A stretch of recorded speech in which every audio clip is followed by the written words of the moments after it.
Salut les amis, bienvenue chez Vendez votre camping-car. Donc aujourd'hui, belle présentation d'un véhicule symbolique pour moi, le Marco Polo. Pourquoi symbolique? Parce que j'ai commencé en 2010 en vendant ce produit-là. Donc je le configurais neuf. Donc c'est les premiers véhicules que j'ai vendus dans ma carrière. Donc petit côté symbolique. Donc on va vous l'éplucher, on va vous le présenter. Je le connais très très bien.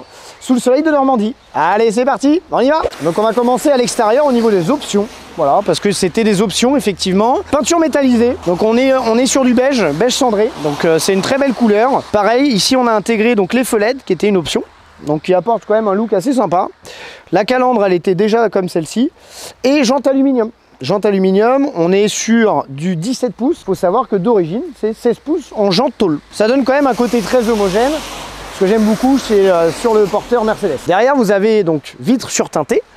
Ça c'est d'origine, bien sûr toit relevable, ça aussi d'origine. Vous pouvez le voir ici, donc en plus il pleut, donc c'est un très bon exemple. Donc la matière de la toile, c'est du doublage en fait en polyester, donc ça paraît étonnant. Mais l'avantage c'est que c'est déperlant, donc comme on peut le voir ici, l'eau ne stagne pas. Donc ça c'est un avantage. Autre avantage de ce système là, vous voyez ici, on a des armatures en fait, et c'est tout simplement des élastiques qui vont, quand je vais descendre le toit relevable, la toile elle va se replier sur elle-même, ce qui va permettre en fait d'avoir une toile rangée, une toile sèche, et surtout très facile d'utilisation. Pas besoin d'aller chercher donc la toile de chaque côté comme certains véhicules. Là on est sûr de ne pas abîmer la toile, donc ça c'est un avantage. Autre avantage, on a une sécurité. Comme vous pouvez le voir ici, on est sur des vérins manuels. Alors chacun ses goûts, moi je suis plutôt dans du manuel plus que de l'électrique. L'électrique, effectivement ça peut tomber en panne, hein, surtout qu'il y en a déjà assez aujourd'hui. Donc le manuel est très bien, c'est l'huile de coude. Demain, vous avez un vérin qui est fatigué, ça change très facilement et c'est très peu coûteux. Ici, avantage, vous voyez qu'il y a un logement en fait qui est pas aligné en fait au niveau du vérin. Pourquoi? Parce que c'est une sécurité. Puisque si le toit, en fait, si le vérin lâche, le toit ne va pas vous tomber sur la tête. Donc la seule chose que j'ai à faire de l'intérieur, vous voyez ici c'est très facile. J'ai juste à appuyer pour que on soit aligné au niveau du logement. Vous voyez, tac, très simple. Et la seule chose que j'ai à faire après, c'est de descendre le toit. Je vous le montre, c'est très rapide, vous allez voir, c'est très simple. Donc j'appuie, tac. Je descends le toit, et là vous voyez le mouvement de ma toile. Donc la toile se range dans son logement, je ne touche à rien, je descends.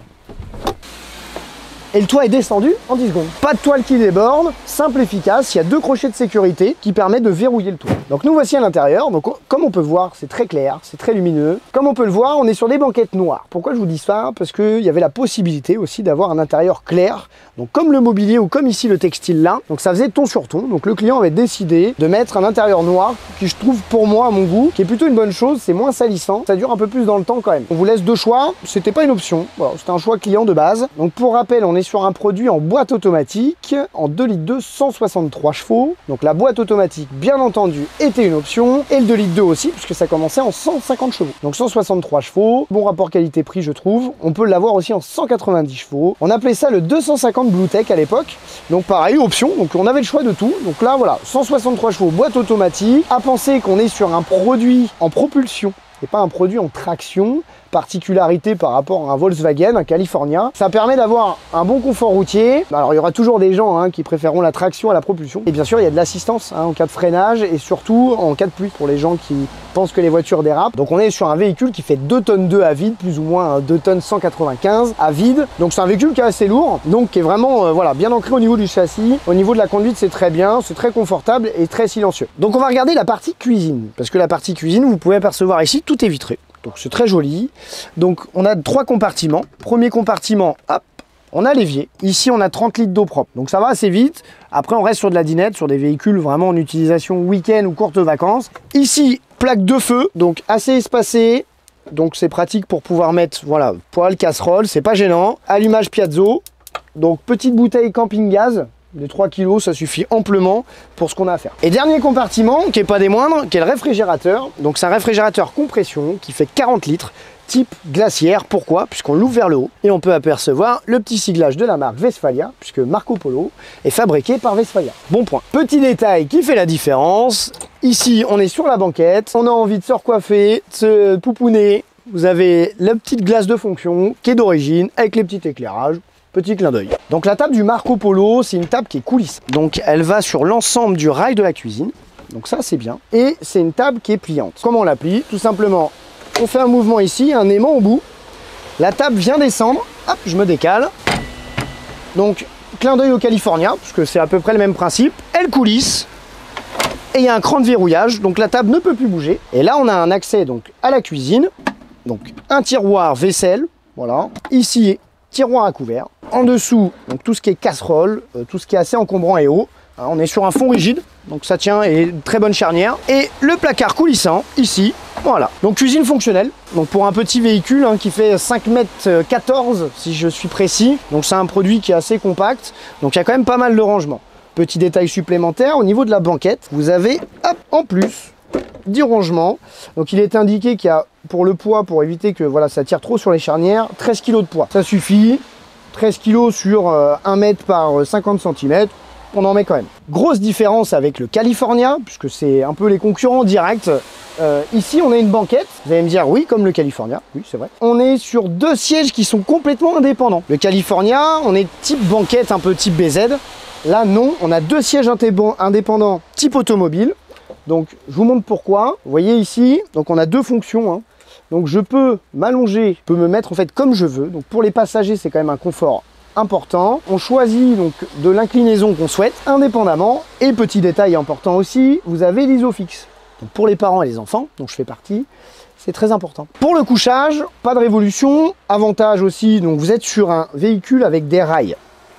Comme vous pouvez voir ici, donc là il y a 2 rails. À l'époque, on avait la possibilité d'avoir un 5e siège supplémentaire, puisqu'on est sur du 4 places d'origine, et ça nécessitait d'avoir un rail supplémentaire au milieu. Vous aviez en fait un siège indépendant que vous pouvez déclipser et reclipser à souhait. Donc en cas d'utilisation, c'était pas mal. Donc voilà, Marco Polo, le Westfalia, laissait le choix en fait au client du 5-6 places. On pouvait 4, 5, 6. Comment on fait un couchage dans le Marco Polo? Eh bien écoutez, ça va être très simple, démonstration. Ici vous avez une poignée. La poignée, on la lève, on tire vers soi. Vous voyez, la banquette coulisse facilement. J'appuie sur mes 2 sièges simultanément pour pouvoir allonger le dossier. Vous pouvez apercevoir aussi qu'au niveau de l'assise se remonte pour vraiment avoir un siège qui est horizontal. On voit donc le siège totalement allongé. Donc vous voyez, c'est simple, hein, une pression, les 2 sièges. Le bruit qu'on entend, c'est le moteur qui décompresse. Et à partir de là, j'ai un petit bout ici amovible que je rabats. On peut apercevoir ici qu'on a un petit trou pour le bloc ceinture. Et tout ce que j'ai à faire, je tire et je pousse. Idéal parfait qui était une option, mais que vous pouvez trouver aujourd'hui très facilement hein, chez Decathlon par exemple, un surmatelas. Pourquoi? Parce qu'on est quand même sur des véhicules allemands. Donc on est sur des véhicules qui sont, en termes de sellerie, qui sont assez rigides. Donc pour avoir un confort optimal, un petit surmatelas c'est quand même pas mal. Dernier avantage au niveau du couchage, vous avez la possibilité de pouvoir régler au niveau de la tête de lit. Donc c'est une option intéressante, vous pouvez profiter, voilà, bouquiner, vous pouvez lire, vous pouvez regarder les films tout en étant voilà, allongé dans votre lit, donc c'est plutôt pas mal. Tout véhicule de loisir, vous souhaitez aussi avoir une polyvalence. Donc voilà, le Marco Polo s'y prête bien, pourquoi? Parce que aussi vous avez la possibilité de pouvoir charger quand vous l'utilisez au quotidien. Donc la partie arrière n'est pas qu'une tête de lit, mais vous pouvez également déplacer, donc enlever le support à l'arrière pour pouvoir avoir un grand coffre. Donc avec une belle hauteur. Donc à l'arrière, compartiment fermé pour le gaz, donc bouteille 3 kg, camping gaz, hein, vous pouvez les trouver rapidement, très facilement d'ailleurs. Donc encore un rangement ici, voilà, donc qui revient à l'accès.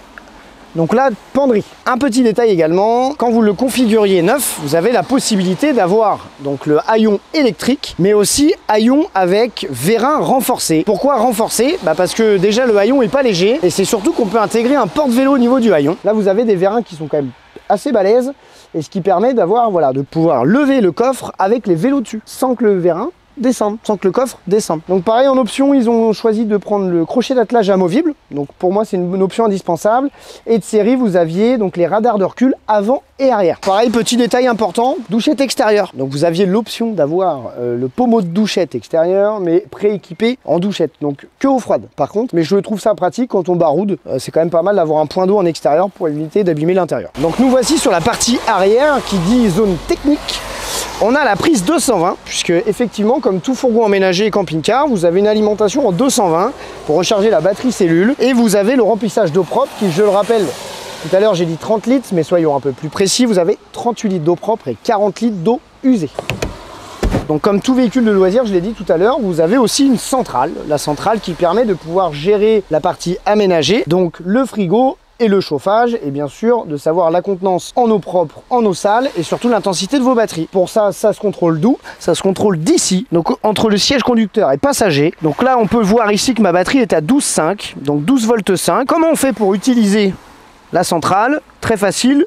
Bouton du milieu, vous arrivez sur un accueil, vous avez la possibilité bien sûr de régler l'heure. Ici, en surbrillance, on voit le réservoir, donc tétine vers le haut, réservoir d'eau propre qui est vide, et mon réservoir d'eau sale qui est vide également. Je revalide, je reviens sur le menu, et ce qui est très important, c'est les deux icônes en dessous, puisque un petit flocon égale froid, froid égale frigo. Vous avez la possibilité d'allumer votre frigo. Vous voyez, ici, j'appuie sur OK. Je vois sur mon menu principal que le flocon est allumé. Donc là, j'ai mis le frigo en route. Ça va être exactement pareil pour les petites vapeurs qu'on voit ici, qui est le chauffage stationnaire, puisque ça aussi, c'est une option. On-off, et c'est parti. Là, j'ai mon frigo et mon chauffage, et les bus d'air chaud sur le Marco Polo, c'est tout simplement ici. Ça va pas être facile pour toi, mon petit Clément. Ici.